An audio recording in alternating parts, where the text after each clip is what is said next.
Hi, this is Deborah Lupian, the Answer Diva of Akasha Unleashed. Today I'd like to talk to you about the aftermath of miscarriage. If you have had a miscarriage, or if you know somebody who has had one, then you're all too painfully aware of how it can cast a dark shadow over your life and just leave this aching, this hole in your heart that nothing can really fill.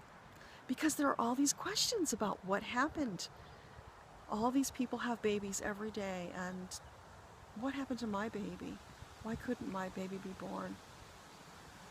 Well, not long ago, I was talking to this lady, and she had had not one but two miscarriages, and she carried that shadow with her and that grieving, and it had been quite a few years, and she just wasn't able to shake it.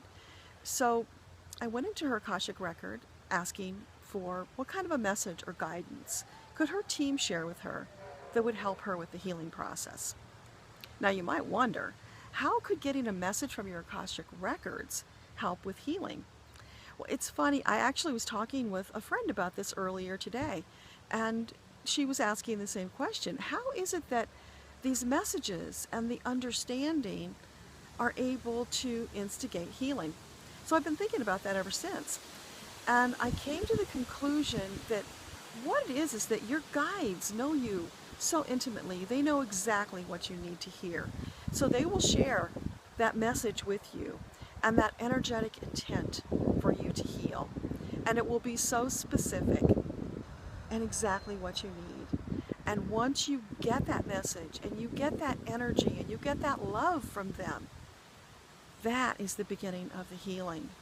And then the understanding sinks in, and it takes it to an even deeper level, so that you're able to finally process, and your energy can shift and you can transform and step out of the grief or the darkness or whatever that represents for you. So back to my story. I went into this lady's Akashic record with the intention of bringing her some kind of a message that would comfort and heal her.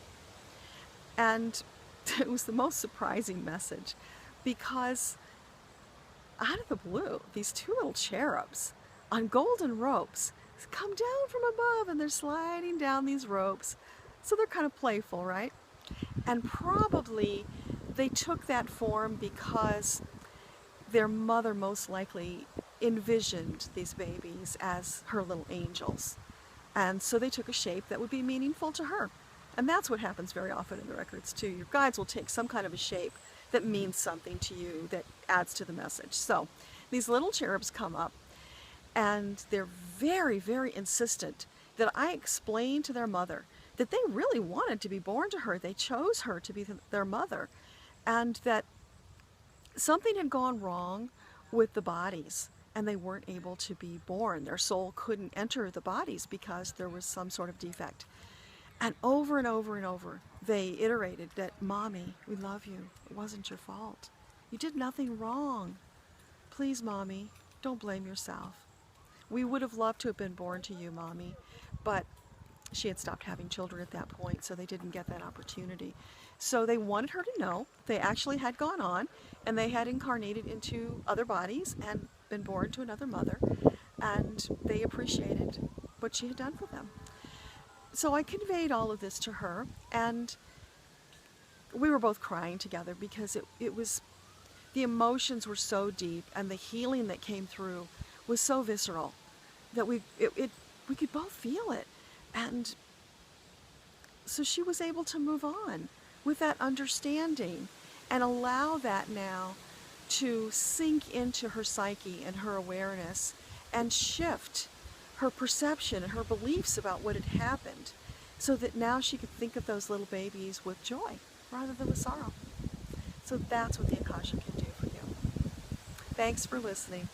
This is Deborah Lupian, the Answer Diva, signing off for today.